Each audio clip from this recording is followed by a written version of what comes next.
13.2 billion ரூபாய் பெறுமதியிலான ஒரு களவு மோசடி இலங்கை வரலாற்றிலே, அதுவும் குறிப்பாக வங்கித்துறை வரலாற்றிலே 13.2 பில்லியன் ரூபாவுக்கு இணையான ஒரு ஊழல் இதுவரை காலமும் இடம்பெற்றதில்லை.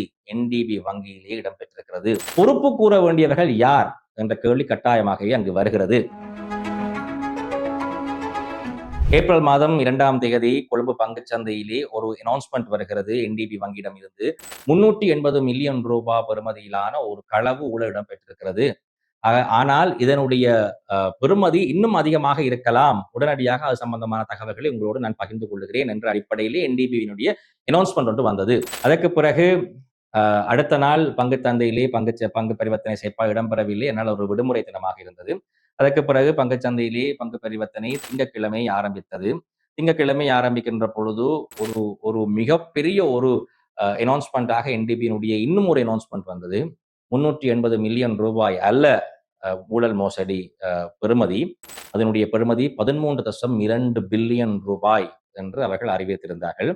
அறிவித்து ஒரு மணித்தியாலத்துக்கு பிறகு மத்திய வங்கியும் ஒரு அறிக்கையை வெளிப்படுத்தி இருந்தது. என்டிபி வங்கியில் இவ்வாறு ஊழல் இடம்பெற்றிருக்கிறது. இருந்தாலும் என்டிபி வங்கியினுடைய ஸ்திரத்தன்மைக்கு எந்த குந்தகமும் இடம்பெறவில்லை.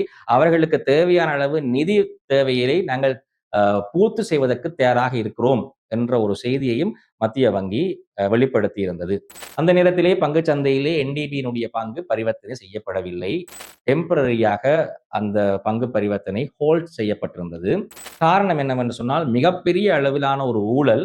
இது வங்கியினுடைய ஸ்திரத்தன்மையை அல்லது வங்கியினுடைய நிலையான தன்மையை தாக்கக்கூடிய, பாதிக்கக்கூடிய ஒரு ஊழல்.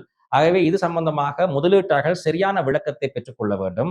சாதக பாதகமான விடயங்களை தெரிந்து வைத்துக் கொள்ள வேண்டும். இந்த பங்கை விற்க வேண்டுமா அல்லது கீழே இறங்குகின்ற பொழுது வாங்க வேண்டுமா, புதிய முதலீட்டாளர்கள் வாங்க வேண்டுமா, ஏலவே இருக்கிறவர்கள் விற்க வேண்டுமா என்பது சம்பந்தமான முடிவுகளை எடுப்பதற்கு அவர்களுக்கு கால அவகாசம் கொடுக்க வேண்டும். பணிக்காக கூடாது. ஆகவே ஒரு கூல் டவுன் பீரியட் கொடுக்க வேண்டும் என்ற அடிப்படையிலே திங்கட்கிழமை பங்கு சந்தையிலே பங்கு பரிவர்த்தனை இடம்பெறவில்லை. செவ்வாய்க்கிழமை ஏப்ரல் மாதம் 7ஆம் தேதி பங்கு பரிவர்த்தனை இடம்பெறுகின்ற பொழுது பங்கு சந்தையிலே பங்கினுடைய விலை 130 ரூபாயில் இருந்து சடுதியாக வீழ்ச்சியடைந்து 104 ரூபாய் வரை வீழ்ச்சியடைந்தது. ஒரு கட்டத்திலே பார்த்தால் இந்த பங்கை வாங்குவதற்கு யாரும் இல்லாத ஒரு சூழ்நிலை கூட இருந்தது. அதற்கு பிறகு சடுதியாக அந்த பங்கிலே முதலீடு செய்வதற்கு பல முதலீட்டாளர்கள் முன்வந்து பங்கினுடைய விலை அதிகரித்து 118 ரூபாய் வரை சென்று இறுதியிலே 112 ரூபாய்க்கு பங்கு பரிவர்த்தனை நிறைவு பெற்றது. 55 பில்லியன் ரூபாய் பெறுமதியிலான நிறுவனமாக ஏப்ரல் மாதம் 2ஆம் தேதி என்டிபி வங்கி இருந்தது. ஏப்ரல் மாதம் 7ஆம் தேதி அந்த நிறுவனத்தினுடைய என்டிபி வங்கியினுடைய சந்தை பெறுமதி 47 பில்லியன் ரூபாயாக வீழ்ச்சியடைந்தது. அன்னளவாக 8 பில்லியன் ரூபாய் வீழ்ச்சி ஏற்பட்டிருக்கிறது. இந்த தாக்கம் எல்லாம் யாருக்கு செல்லுகிறது என்றால், அந்த பங்கு சந்தையிலே அந்த நிறுவனத்திலே முதலீடு செய்த முதலீட்டாளர்களுக்கு தான் செல்லுகிறது. 13.2 பில்லியன் ரூபாய் ஊழல் இடம்பெற்றது. வாடிக்கையாளர்களே, உங்களுக்கு எந்த ஒரு பிரச்சனையும் இல்லை என்று வங்கி அறிவித்து விட்டது. மத்திய வங்கியும் அறிவித்து விட்டது. அப்ப 13.2 பில்லியன் ரூபாய் ஊழலால் பாதிக்கப்பட போவர்கள் யார் என்று கேட்டால், பிரதானமாக பாதிக்கப்பட போவர்கள் அந்த வங்கியிலே முதலீடு செய்த முதலீட்டாளர்கள், உரிமையாளர்கள் தான் பாதிக்கப்பட போகிறார்கள். அவர்களுக்கான பாதிப்பு தான் இடம்பெற்றிருக்கிறது. 15% முதலாவது நாளிலேயே வீழ்ச்சி அடைந்து விட்டது. எதிர்வரும் நாட்களிலே இடம் வீழ்ச்சி அடையுமா அல்லது எழுச்சி அடையுமா என்று நாங்கள் பொறுத்திருந்துதான் நாங்கள் பார்க்க வேண்டும். என்டிபி வங்கி ஒரு டிவிடெண்டை டிக்ளேர் பண்ணியிருந்தார்கள். அதாவது பங்கு லாபத்தை பிரகடனப்படுத்தி இருந்தார்கள். ₹6.46 பங்கு லாபத்தை பிரகடனப்படுத்தி இருந்தார்கள். மொத்த பங்கு லாபத்தினுடைய பெறுமதி 2.7 பில்லியன் ரூபாய். அந்த பங்கு லாபங்களும் முதலீட்டாளர்களுக்குத்தான் செல்ல வேண்டும். அது கொடுக்க வேண்டிய திகதியாக இருந்தது ஏப்ரல் மாதம் 6ஆம் தேதி. பேமெண்ட் டேட் ஏப்ரல் மாதம் 6ஆம் தேதி. ஆனால் ஏப்ரல் மாதம் 6ஆம் தேதி தான் இந்த ஊழல் வெளிப்பாடு சந்தைக்கு வெளிப்படுத்தப்படுகிறது. அன்றைய தினமே மத்திய வங்கி அந்த டிவிடெண்ட்ஸை நீங்கள் செலுத்த வேண்டாம் என்று தடை செய்துவிட்டது. ஆகவே முதலீட்டாளர்களுக்கு, உரிமையாளர்களுக்கு வர வேண்டிய பங்கு லாபம் கூட வரவில்லை. ஆகவே மிகப்பெரிய அளவிலே இழப்பை சந்தித்திருக்கிறார்கள் இந்த முதலீட்டாளர்கள். ஆகவே பொறுப்பு கூற வேண்டியவர்கள் யார் என்ற கேள்வி கட்டாயமாகவே அங்கு வருகிறது. கட்டாயமாக 13.2 பில்லியன் ரூபாய் இலகுவாக கடந்து செல்ல முடியாது. இன்னமொரு விடயத்தை சொன்னால், கிட்டத்தட்ட ஒரு 2-3 மாதங்களுக்கு முதல் 290 மில்லியன் ரூபாய் ஊழல் ஏலவே என்டிபி வங்கியிலே இடம்பெற்றிருக்கிறது. அதற்கு கூட சிஐடியினுடைய விசாரணை இடம்பெற்றிருக்கிறது. டாப் மேனேஜ்மெண்ட் வரை, சிஇஓ வரை இன்குவாரி இடம்பெற்றிருக்கிறது. இந்த ஒரு பின்னணியிலே ஒரு புதிதான ஒரு ஊழல் இப்பொழுது வெளிப்படுத்தப்பட்டிருக்கிறது. ஆகவே பொறுப்பு கூற வேண்டியவர்கள் யார் என்ற கேள்வி எல்லோரும் கேட்கிறார்கள். பல பேரை நாங்கள் சொல்லலாம் யாரெல்லாம் பொறுப்பு கூறலாம் என்று. ஒன்று, குறிப்பிட்ட 2 ஊழியர்கள் கைது செய்யப்பட்டு விட்டார்கள். இந்த ஊழியர்களோடு சம்பந்தப்பட்ட 3ஆம் நபர், அதாவது வங்கியை சாராத நபர் யார் என்று இன்னும் இனங்காட்டப்படவில்லை. அவரை கண்டிருப்பார்கள், இனம் கண்டிருப்பார்கள். ஆனால் மக்களுக்கு யார் என்ற பெயர், அவருடைய விவரங்கள், அவருடைய பின்னணி இதுவரை தெரியாது. கட்டாயமாகவே எதிர்வரும் காலகட்டத்தில் அது தெரிய வரும் என்று நாங்கள் நம்புகிறோம்.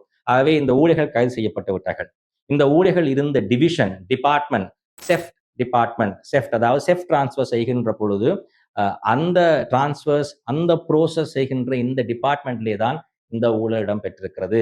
ஆகவே அந்த டிபார்ட்மெண்ட்டுக்கு பொறுப்பான பொறுப்பதிகாரி, அதை தாண்டினால் இன்டர்னல் கண்ட்ரோல், அதாவது இன்டர்னல் கண்ட்ரோல் சிஸ்டங்கள் சரியாக இருக்கிறதா அல்லது சரியாக பின்பற்றப்படுகிறதா என்பதை சரிபார்க்கின்ற இன்டர்னல் கண்ட்ரோல் டிபார்ட்மெண்ட், அந்த டிபார்ட்மெண்டினுடைய உயர் அதிகாரிகள் பொறுப்பு கூற வேண்டியவர்களாக மாறுகிறார்கள். சீஃப் ஆபரேட்டிங் ஆபிசர், எந்த ஒரு வங்கியிலும் அனைத்து துறையிலும் சரியான வகையிலே செயற்பாடு இடம்பெறுகிறதா என்று பிரதானமாக இருந்து பார்ப்பவர் சீஃப் ஆபரேட்டிங் ஆபிசர். அவர் பொறுப்பு கூற வேண்டும்.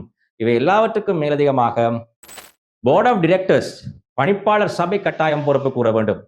இதெல்லாம் ஒரு பக்கம் விட்டாலும் இந்த நிதி அறிக்கைகளை ஆய்வு செய்து இது சரியான நிதி அறிக்கை என்று உறுதிப்படுத்துகின்ற ஆடிட்டர்ஸ், கணக்காய்வாளர்கள் பொறுப்பு கூற வேண்டும்.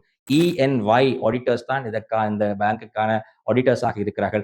அவர்கள் என்ன விளக்கத்தை கொடுக்க போகிறார்கள் என்பதை பொறுத்திருந்து பார்க்க வேண்டும். காரணம் என்னவென்றால் ஃபைனான்சியல் அசெட்ஸ், ஃபைனான்சியல் அசெட்ஸ் என்ற அடிப்படையிலே 2024ஆம் ஆண்டே இந்த குறிப்பிட்ட தொகை எங்களுடைய நிதி அறிக்கைகளிலே ஏலவே வந்துவிட்டது. 2024 அந்த அதர் ஃபைனான்சியல் அசெட்ஸ் என்ற அடிப்படையிலே 3.2 பில்லியனாக இருந்த அந்த அதர் ஃபைனான்சியல் அசெட்ஸ் 2025ஆம் ஆண்டு வருகின்ற பொழுது 12.2 பில்லியனாக மாறி இருக்கிறது. 4 மடங்கு அதிகரிப்பு ஏற்பட்டிருக்கிறது. ஆகவே அதை எவ்வாறு வங்கியினுடைய உயர் முகாமைத்துவ அதிகாரிகள், ஆடிட்டர்ஸ் கண்டுகொள்ளாமல் விட்டார்கள் என்ற கேள்வி எல்லாம் இப்பொழுது அதிகமாக பேசப்படுகிறது. இது சம்பந்தமான விடயங்கள் இன்னும் அதிகமாக இருக்கிறது. தொடர்ச்சியாகவே உங்களோடு நான் பகிர்ந்து கொள்கிறேன். இப்பொழுது ஒரே ஒரு கேள்வியை மட்டும் உங்களோடு நான் கேட்டுக்கொண்டு இந்த பதிவை நிறைவு செய்கிறேன். இந்த என்டிபி வங்கியினுடைய பங்கு வீழ்ச்சி அடைகின்ற பொழுது வாங்குவது சரியா இல்லையா, வாங்கலாமா இல்லையா என்று உங்களுடைய சொந்த கருத்துக்களை பதிவு செய்யுங்கள். இவ்வாறான காணொளிகள் பிடித்திருந்தால் மற்றவர்களோடும் பகிர்ந்து கொள்ளுங்கள். நன்றி, வணக்கம்.